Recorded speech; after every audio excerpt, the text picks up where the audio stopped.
Ted Cruz leaned forward just enough for the microphones to catch the edge in his voice, looked directly at Ilhan Omar, and delivered a line so sharp that the hearing room seemed to physically recoil, saying that the greatest irony in modern American politics was not that refugees criticized America, but that some refugees arrived here, climbed every rung of freedom's ladder, and then tried to kick it down behind them.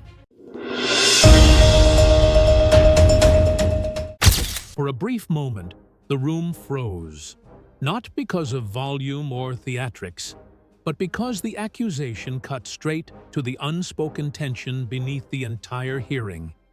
A tension that had followed Ted Cruz and Ilhan Omar across cable news panels, social media feuds, and ideological battle lines for years. I remember watching that moment and thinking that this was not simply another partisan exchange engineered for viral clips, but a collision between two worldviews that could not coexist peacefully, each claiming moral authority, each insisting that the other fundamentally misunderstood America itself. From that instant forward, the debate stopped being about policy checklists or talking point skirmishes and became something far more consequential. A referendum on gratitude versus grievance, accountability versus identity, and whether political power exists to serve constituents or to settle ideological scores.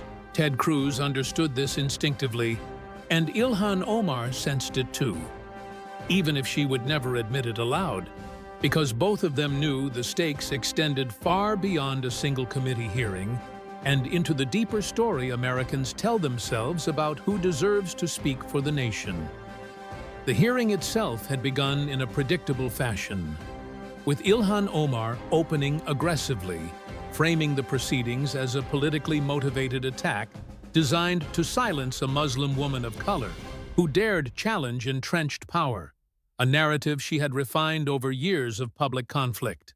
Her tone was forceful, her language carefully calibrated to signal defiance, and her accusations against Ted Cruz were sweeping, painting him as a symbol of systemic cruelty, hypocrisy, and selective compassion, particularly on immigration and civil liberties. To many observers, this was familiar territory because Ilhan Omar had long relied on a strategy that blended moral absolutism with identity framing, making any challenge to her conduct appear indistinguishable from an attack on her existence. Ted Cruz, by contrast, remained almost unnervingly still, taking notes with the calm precision of someone who had spent decades training for adversarial confrontation, and I could not help but notice how deliberately he refused to respond emotionally. That restraint was not accidental, because Cruz understood something fundamental about modern political combat. Outrage is loud, but evidence is lethal. And once the conversation shifts to facts tied to real people, slogans lose their protective power. When Cruz finally spoke, his voice carried none of the hostility his critics expected, and that contrast alone destabilized the narrative Ilhan Omar had tried to establish, because calm does not look like oppression, and questions do not sound like hatred. Instead of defending himself or his party, Cruz reframed the hearing around a single premise that would define the rest of the exchange, stating that politics mattered less than people, and ideology mattered less than responsibility. At that point, I realized something important as an analyst and as an American who has watched countless hearings dissolve into performative chaos, because this was not a man trying to score points, but one attempting to dismantle a moral shield he believed had been abused. Ted Cruz did not accuse Ilhan Omar of being unpatriotic in the simplistic sense, nor did he question her right to criticize America, because doing so would have handed her exactly the narrative she wanted. Instead, he questioned whether criticism without accountability eventually becomes exploitation, a question that strikes at the heart of modern political activism and makes both supporters and critics deeply uncomfortable. Ilhan Omar, for her part, seemed momentarily unsettled by the shift, because she had prepared for combat, not interrogation, and certainly not for a confrontation grounded in constituent impact rather than ideological theory. This distinction matters more than most viewers initially realize because American politics has increasingly rewarded symbolic defiance while quietly tolerating administrative neglect, and Ted Cruz was challenging that imbalance directly. What followed was not a shouting match or a dramatic interruption, but a methodical unfolding of stories, names, and unanswered questions that forced the audience to confront an uncomfortable possibility: that moral language can be used to obscure moral failure. As someone who studies political incentives closely, I found this approach particularly striking because it inverted the usual power dynamic, placing Ilhan Omar not as the victim of institutional hostility, but as the steward of trust who owed explanations. The underlying conflict between Ted Cruz and Ilhan Omar has never truly been about left versus right in the conventional sense, but about fundamentally different interpretations of what America owes its citizens and what its citizens owe America in return. Cruz's worldview, shaped by his family's refugee history, treats American opportunity as something earned through sacrifice and preserved through responsibility, a perspective that prizes gratitude as a civic virtue rather than a rhetorical weakness.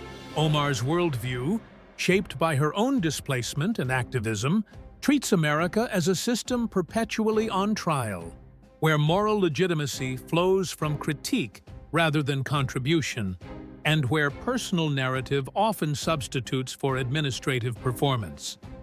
Neither perspective exists in a vacuum, and both resonate with different segments of the American public, which is precisely why their clashes generate such intense reactions and sustained attention. Yet what made this hearing different was that Ted Cruz refused to argue abstractly, refusing to debate socialism, immigration theory, or global justice in the usual terms, choosing instead to anchor the discussion in individual consequences. That choice forced Ilhan Omar into unfamiliar territory, where rhetorical fluency offers little protection against specific questions tied to names, letters, and timelines, and where silence becomes louder than outrage. I could see the shift happening in real time, not just in her posture, but in the room itself, as even sympathetic observers sensed that the conversation had escaped the gravitational pull of partisan reflex. At its core, this was a test of political ethics rather than political alignment, raising uncomfortable questions that lingered far beyond the hearing room and into the public imagination. Should elected officials be judged primarily by their ideological courage or by their responsiveness to ordinary people navigating complex bureaucracies? Is moral condemnation of a nation meaningful if it is paired with indifference toward those who serve that nation? And perhaps most controversially, does personal history grant permanent moral immunity, or does it impose an even higher standard of accountability? Ted Cruz was not asking these questions rhetorically, and Ilhan Omar could not dismiss them as bad faith without appearing evasive, which is why the tension escalated without a single raised voice. This dynamic explains why the exchange resonated so deeply across political lines, because it exposed a fracture not between conservatives and progressives, but between symbolism and service. As Part 1 closes, the stage is set for what comes next, because the hearing is about to move from framing to substance, from narrative to testimony, and from accusation to documentation. In the next section, Ted Cruz will begin introducing the human evidence he believes dismantles Ilhan Omar's defense, while she will be forced to choose between engagement and retreat, a decision that will define the rest of the confrontation. And the question hanging over everything remains simple, but devastating. When ideology collides with responsibility, which one survives public scrutiny? Ted Cruz did not raise his voice when he transitioned from framing to substance. And that restraint itself felt almost unsettling in a room accustomed to theatrical escalation rather than methodical confrontation. He reached for a folder with the practiced calm of someone who understood that documents speak louder than ideology. And as he did so, Ilhan Omar shifted slightly in her chair, sensing that the terrain beneath her feet was changing. The cameras leaned in, not because Cruz was dramatic, but because the silence carried expectation, the kind that signals something consequential is about to be placed into the public record. Cruz began by stating plainly that elected power is meaningless unless it is exercised on behalf of real people, a principle he insisted transcended party labels and moral posturing. It was at this moment that the hearing stopped feeling like a political performance and started to resemble an audit, one in which Ted Cruz positioned himself as the examiner and Ilhan Omar as the steward of unanswered obligations. He introduced the first constituent not as a symbol but as a name, deliberately slowing his cadence so that the audience could not dismiss the story as abstraction. Cruz explained that Mike Thompson was not a donor, not a political activist, and not a media personality, but a veteran who had served multiple tours and returned home carrying injuries that never make it into campaign speeches. The details were unglamorous by design, involving paperwork delays, unanswered correspondence, and bureaucratic confusion, the kind of realities that rarely trend online but quietly define people's lives. As Cruz read excerpts from Thompson's letters, the room grew noticeably still, because there is something deeply disarming about a story that contains no ideology, only frustration and fatigue. Ilhan Omar's expression hardened, not with anger, but with calculation, as she realized that responding to this story required more than rhetoric and more than moral framing. Cruz emphasized that Thompson had followed every procedural step, written multiple times, and waited months without acknowledgement, not demanding special treatment, but asking for navigation through a system designed to be navigated with help. He asked a question that landed without embellishment, wondering aloud how a congressional office that prides itself on advocacy could fail to respond even with a form letter. This was not an accusation framed as malice, but as neglect. And that distinction mattered, because neglect cannot be dismissed as persecution. The power of Cruz's approach lay in its refusal to escalate emotionally, forcing Ilhan Omar into the uncomfortable position of either engaging administratively or deflecting ideologically. When Omar responded by citing volume and staffing limitations, Cruz did not interrupt but waited, allowing her explanation to fully register before responding. He then introduced additional names, not rapidly, but deliberately, as if laying bricks one by one, building a structure that could not be ignored once complete. Each story followed a similar pattern, involving service, injury, bureaucratic delay, and silence from the office meant to intervene, creating a rhythm that made coincidence increasingly implausible. As an observer, I found myself noting how Cruz avoided hyperbole, letting repetition do the work of persuasion because patterns speak louder than accusations. Ilhan Omar attempted to reframe the exchange by reiterating her commitment to marginalized communities and global justice, but the shift felt misaligned with the specificity of the questions she was being asked.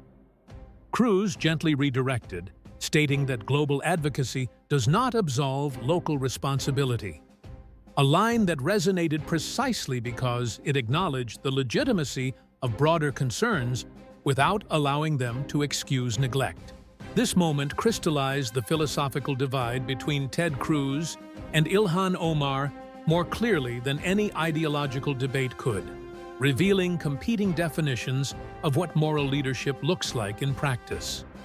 Cruz's version, emphasized proximity and obligation, arguing implicitly that responsibility begins with those who can reach your office door or mailbox. Omar's version emphasized systemic critique, suggesting that moral energy is best spent challenging structures rather than addressing individual cases. The hearing exposed the tension between those approaches, forcing the audience to confront an uncomfortable question about whether one can substitute for the other.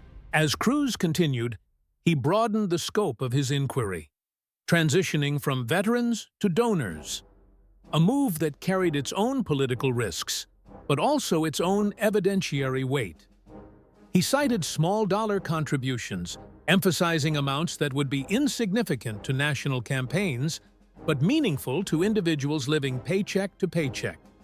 By doing so, Cruz reframed campaign finance not as a legal abstraction, but as a moral transaction built on trust, where intent matters as much as compliance.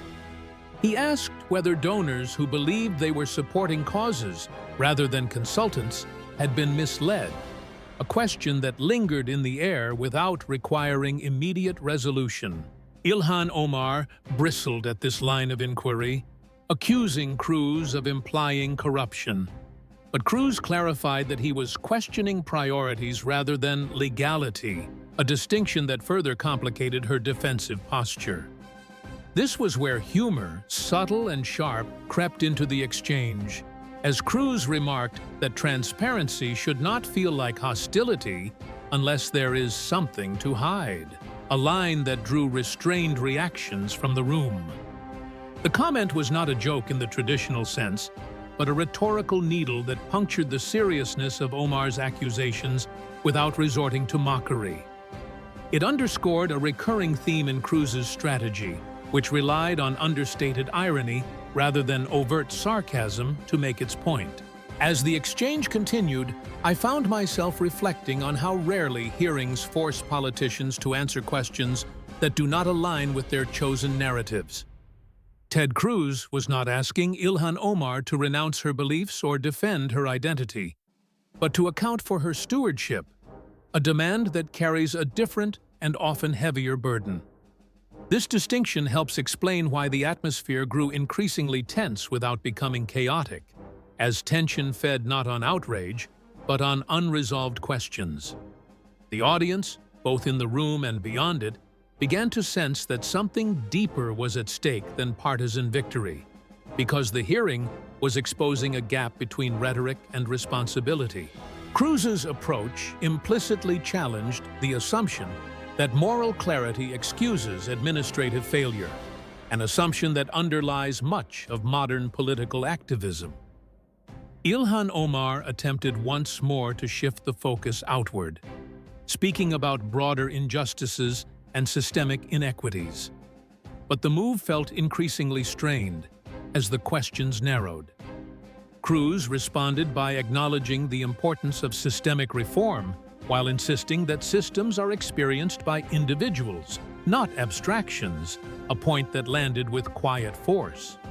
This exchange revealed why Cruz, despite being a polarizing figure, remains effective in certain confrontations, because he understands how to collapse ideological distance into personal accountability. As Part 2 draws to a close, the hearing has reached a critical juncture, with Ted Cruz establishing a pattern that challenges Ilhan Omar's defense without directly attacking her identity. The questions remain unanswered, the stories unresolved, and the tension unresolved, creating a sense of anticipation that cannot be dismissed as mere political theater. In the next section, the confrontation will move from neglect to language, from silence to speech, as Cruz introduces evidence that forces Ilhan Omar to confront the consequences of words rather than actions alone. And looming over everything is a question that grows more difficult to evade with each passing minute. How much moral authority survives when responsibility goes unanswered? Ted Cruz paused longer than usual before beginning the next phase of his questioning, and that pause carried its own weight, because it signaled a deliberate shift from administrative accountability to moral consequence. He made it clear that governance is not only about what an official does or fails to do, but also about what an official says, especially when those words echo through history and land on people who have already endured unimaginable harm.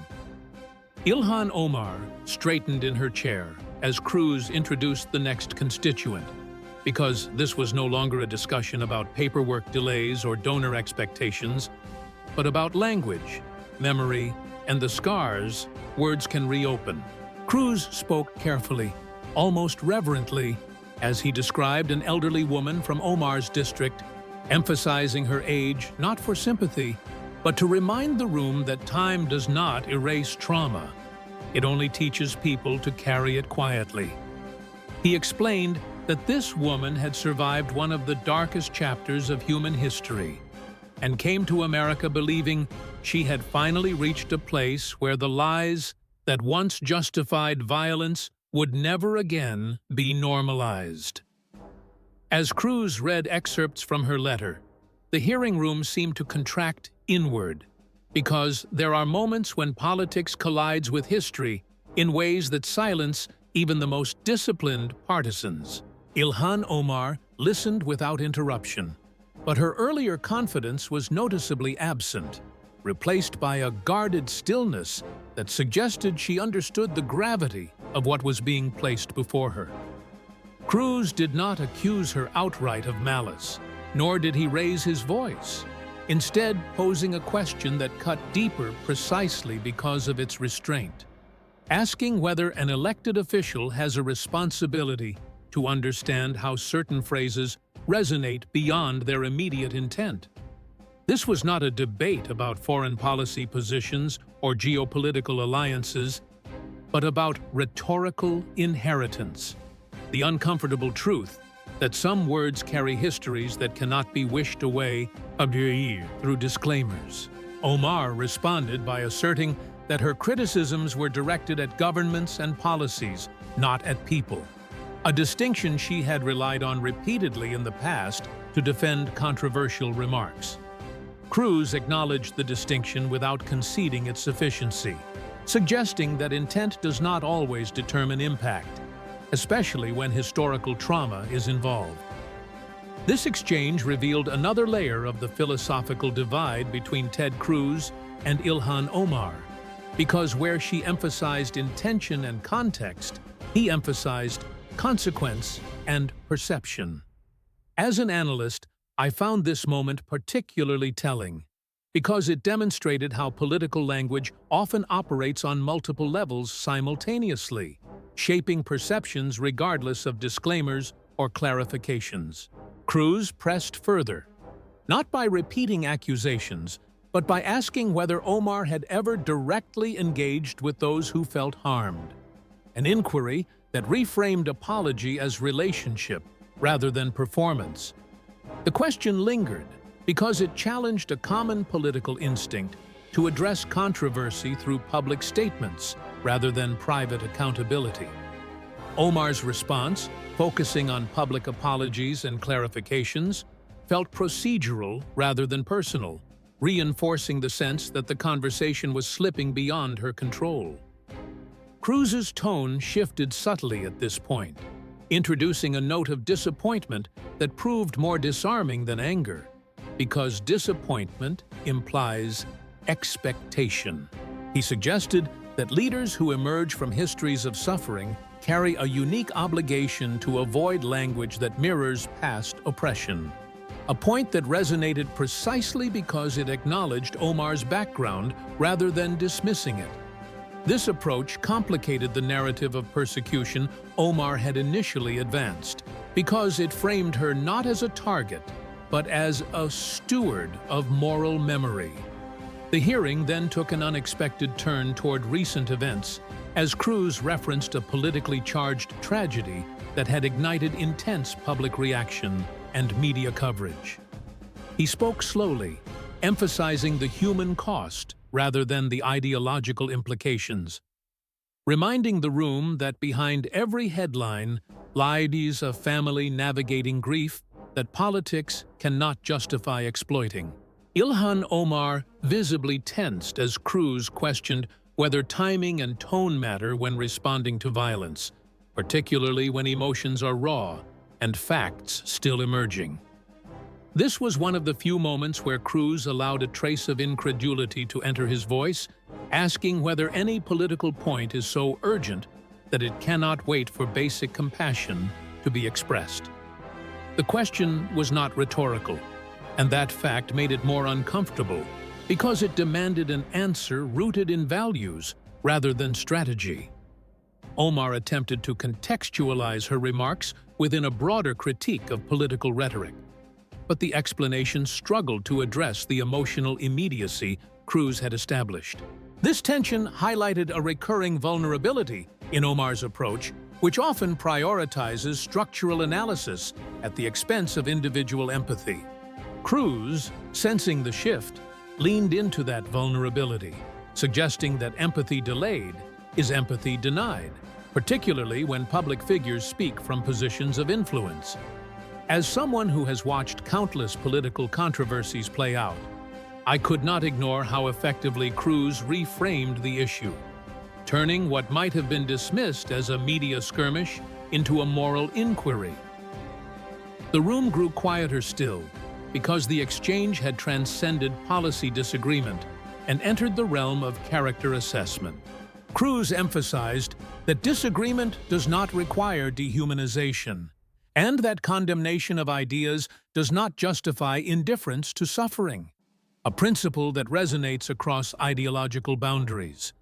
Ilhan Omar's responses became shorter, more guarded, as she navigated the narrowing space between explanation and evasion.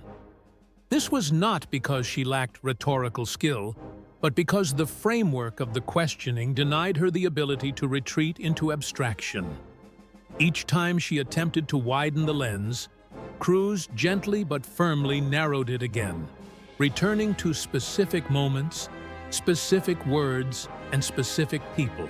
The subtle irony of the exchange was that Cruz, often criticized as combative, appeared almost pastoral in his delivery, while Omar, often celebrated as a moral voice, appeared defensive. That inversion did not go unnoticed by observers because it challenged familiar stereotypes about both figures. As Part 3 comes to a close, the confrontation has reached a deeper level, shifting from administrative oversight to moral reckoning, from neglected letters to spoken words that cannot be taken back. The hearing now feels less like an inquiry into isolated actions and more like an examination of leadership philosophy itself. In the next section, the focus will turn to questions of legality, credibility, and unresolved inconsistencies, raising the stakes even further and forcing Ilhan Omar to confront challenges she cannot deflect through narrative alone. And hovering over everything is a question that grows more urgent with each exchange. When words wound and actions fall short, who bears responsibility for the harm left behind? Ted Cruz did not announce the transition to the next phase of the hearing, but everyone in the room could feel it, because the tone shifted from moral inquiry to procedural scrutiny, a move that carries its own quiet menace. He reminded the committee that accountability in a constitutional system is not limited to sentiment or symbolism, but also includes consistency, accuracy, and respect for sworn statements. Ilhan Omar stiffened perceptibly as Cruz framed this section not as an accusation, but as a request for clarification, a posture that made refusal appear unnecessary and evasion appear conspicuous. Cruz explained that credibility is cumulative, built slowly through alignment between words and records, and eroded quickly when discrepancies remain unresolved. He then posed a series of questions that were deliberately narrow, focusing not on ideology or motive, but on timelines, statements, and publicly available documentation. The brilliance of this approach lay in its simplicity, because it denied Omar the ability to retreat into rhetorical complexity and forced the discussion into verifiable territory. Cruz emphasized that when public trust is involved, clarity is not optional, and ambiguity, even if unintentional, corrodes confidence in institutions already under strain. Omar responded with visible irritation, accusing Cruz of dredging up settled controversies to score political points, a claim that drew muted reactions from the room. Cruz acknowledged the accusation calmly, stating that settled controversies leave behind settled answers, and unanswered questions remain unsettled regardless of how often they are dismissed. This exchange revealed a fundamental disagreement about closure, with Omar treating repetition as harassment and Cruz treating persistence as due diligence. As an analyst, I found this moment revealing because it highlighted how political fatigue is often weaponized to avoid revisiting uncomfortable inconsistencies. Cruz continued by stressing that sworn statements carry moral weight even when legal consequences are absent, because they represent a promise to the public as much as to the court. He asked whether the committee should accept explanations that rely on selective memory, a question that landed heavily without naming specific infractions. Omar's responses became increasingly procedural, invoking investigations, reviews, and conclusions without elaboration, a strategy that created distance rather than resolution. Cruz gently but firmly pressed for specificity, reminding her that references to conclusions without explanation ask the public to trust authority rather than evidence. This was one of the few moments where restrained humor surfaced again, as Cruz remarked that transparency should not require subpoenas to be persuasive, drawing restrained reactions from observers. The line was subtle but effective, because it underscored how openness loses credibility when it is framed as an inconvenience. Omar attempted to reclaim the narrative by accusing Cruz of hypocrisy, citing his own controversial positions and past statements, a pivot that momentarily shifted attention. Cruz did not deny his own record, instead acknowledging that public service invites scrutiny, and that he welcomes questions about his actions precisely because accountability is reciprocal. This response blunted the pivot because it removed the asymmetry Omar was attempting to create, placing both figures under the same standard. The exchange underscored a broader truth about political conflict, that deflection works best when the questioner appears unwilling to accept scrutiny themselves. As Cruz continued, he framed the issue not as personal wrongdoing, but as institutional integrity, arguing that unanswered inconsistencies weaken public confidence regardless of intent. Omar's posture shifted again from irritation to guarded composure, as she realized the discussion had moved beyond character attacks into credibility assessment. The room felt heavier because credibility is the currency of leadership, and once it is questioned, every subsequent statement is discounted. Cruz asked whether Omar believed elected officials owe their constituents full explanations, even when those explanations are inconvenient. A question that exposed the tension between political survival and ethical responsibility. Omar replied by reiterating her commitment to transparency, but the repetition lacked the detail Cruz had been pressing for, leaving the question unresolved. This unresolved state became the point itself because Cruz did not need admissions to make his case, only the absence of clarity. As the exchange unfolded, I could see how carefully Cruz avoided crossing into accusation, remaining anchored in inquiry and documentation. This restraint protected him from appearing vindictive while amplifying the discomfort Omar felt, because unanswered questions linger longer than contested claims. The hearing room's atmosphere shifted again, this time toward anticipation rather than tension, as observers sensed the cumulative effect of unanswered issues. Cruz summarized this section by stating that public trust cannot survive indefinitely on assurances alone, and that leadership requires the courage to confront uncomfortable details openly. Ilhan Omar responded by asserting that she would not legitimize what she described as bad faith questioning, a line that drew mixed reactions. Cruz replied quietly that questions only become bad faith when answers are forbidden, a statement that resonated precisely because it reframed refusal as a choice rather than a defense. As Part 4 draws to a close, the hearing has moved decisively into a credibility test, with Ilhan Omar facing mounting pressure not from accusations, but from the persistence of inquiry.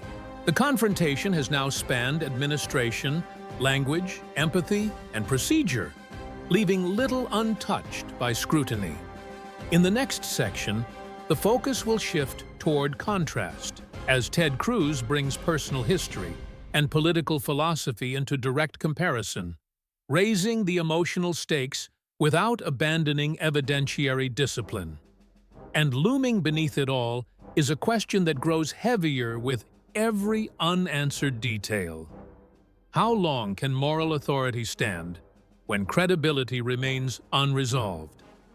Ted Cruz did something unexpected as the hearing entered its final stretch, stepping away from documents and timelines and into personal history, not as spectacle, but as contrast, a deliberate shift that reframed everything that had come before. He spoke about origins not to claim superiority, but to establish perspective, reminding the room that biography can inform values without excusing behavior. Ilhan Omar listened closely now because this was the terrain she knew well, the ground where stories of displacement, survival, and arrival in America are often treated as moral credentials rather than contextual facts. Cruz acknowledged that both of them were shaped by upheaval and exile, that both carried family histories defined by flight from instability, and that both had benefited from an America willing to open its doors. The similarity, he suggested, was undeniable, but similarity does not guarantee shared conclusions, a point that landed quietly yet forcefully. He described his father's journey with restrained detail, not lingering on suffering for effect, but emphasizing choice, particularly the decision to embrace the responsibilities that accompany freedom. Cruz spoke of learning English late at night, of work that was physically exhausting and emotionally humbling, and of gratitude that manifested not as silence, but as participation. This was not nostalgia, but instruction, because Cruz framed his family history as a lesson in stewardship rather than a shield against criticism. Ilhan Omar's posture tightened as Cruz articulated the contrast he intended, explaining that gratitude does not prohibit critique, but it does demand reciprocity. He argued that America's imperfections do not absolve leaders of the obligation to serve those who depend on them, especially those who lack media platforms or ideological utility. This framing forced Omar into a difficult position, because rejecting the premise risked appearing dismissive of ordinary constituents, while accepting it required confronting the unanswered questions already on the record. Cruz then articulated his broader philosophy, stating that systems matter, but systems are sustained by trust, and trust erodes when leaders appear selective in their empathy. He suggested that advocacy without accountability becomes performance, and performance without responsibility becomes exploitation, a formulation that drew visible reactions across the room. The power of this argument lay in its universality, because it applied equally to conservatives and progressives, leaving no ideological refuge. Omar attempted to counter by asserting that structural injustice demands priority over individual cases, a claim that resonates strongly within activist circles.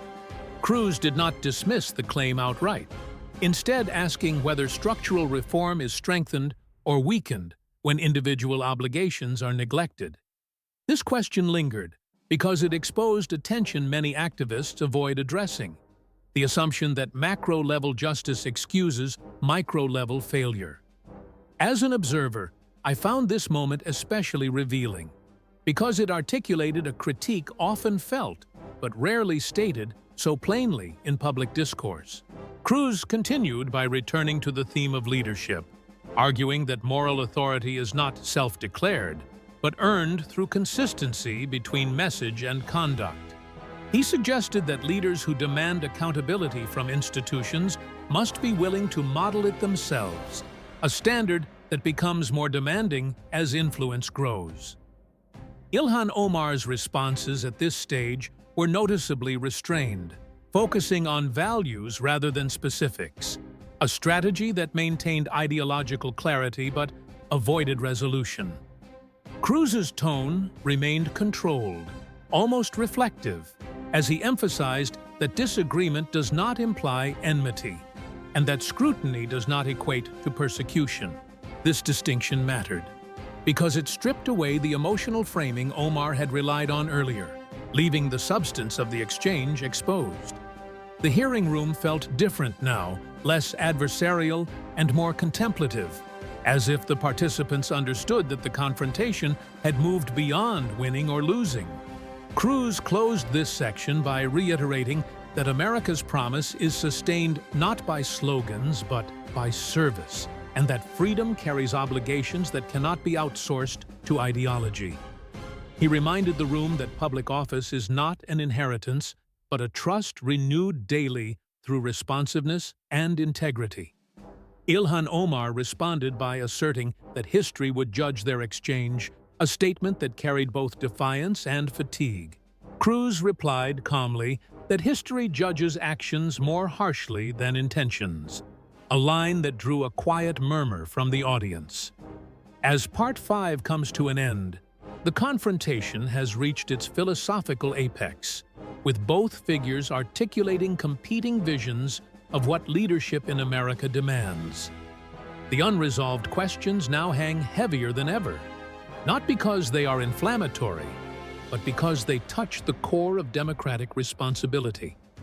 In the final section, the hearing will move toward closure, not through resolution, but through consequence, as the broader public reaction begins to take shape beyond the walls of the committee room. And the final question looms, unavoidable and deeply unsettling.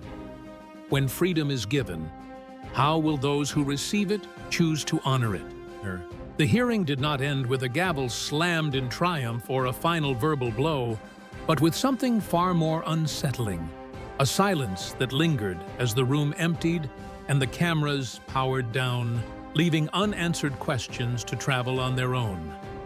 Ted Cruz gathered his papers without flourish, his demeanor unchanged, as if the weight of what had been said required no punctuation beyond its own existence. Ilhan Omar remained seated for a moment longer, her expression unreadable, caught between defiance and calculation, aware that the confrontation had escaped the confines of the committee room and entered a far less predictable arena. I have watched enough political theater to recognize when an exchange ends cleanly and when it continues elsewhere, and this one clearly belonged to the latter category. Because what unfolded next did not depend on Cruz's rhetoric or Omar's rebuttals, but on how millions of viewers interpreted the contrast between questions asked and questions avoided. Clips from the hearing spread quickly, not the loudest moments, but the quiet ones, the pauses, the names, the steady cadence that resisted easy dismissal. Commentators across the spectrum attempted to frame the exchange in familiar terms, some calling it a partisan ambush, others describing it as overdue scrutiny, but neither label fully captured what people had actually seen. What resonated most was not ideology, but imbalance, the sense that one side kept returning to specific responsibilities while the other kept reaching for broader explanations.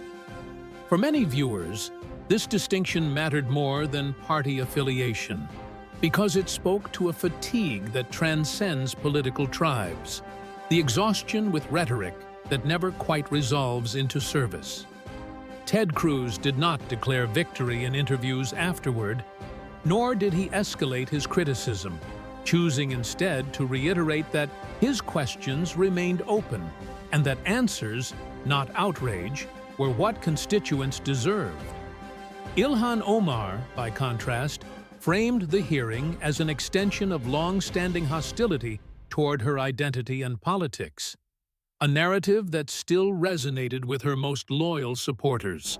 Yet even within sympathetic circles, there was a noticeable hesitation, an unease with how easily concrete questions had been set aside.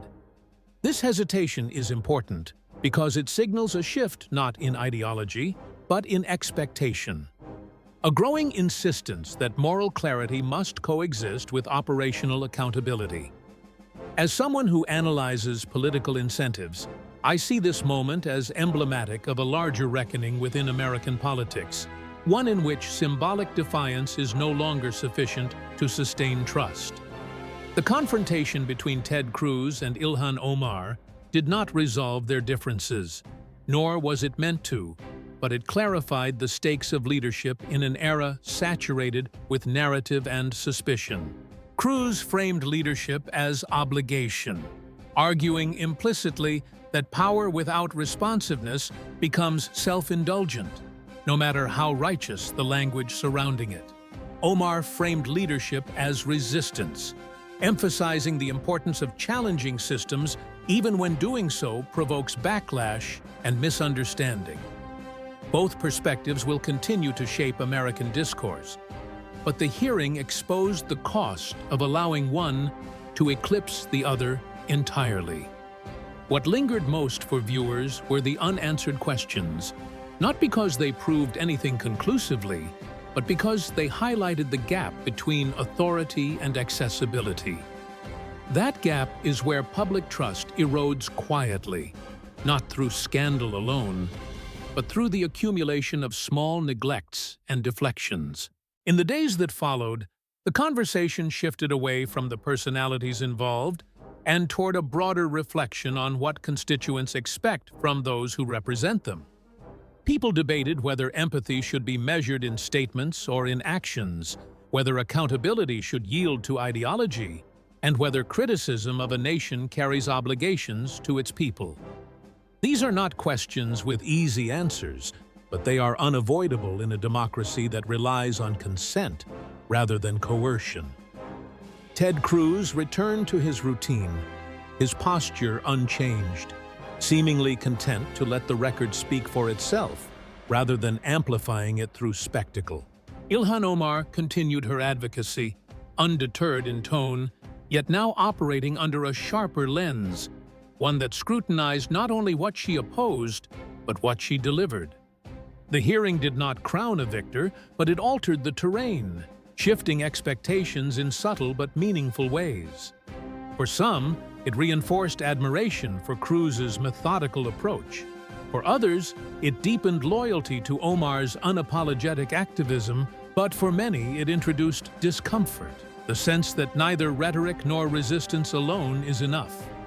As an analyst, I find that discomfort instructive, because democracy depends not on comfort, but on friction that forces reflection.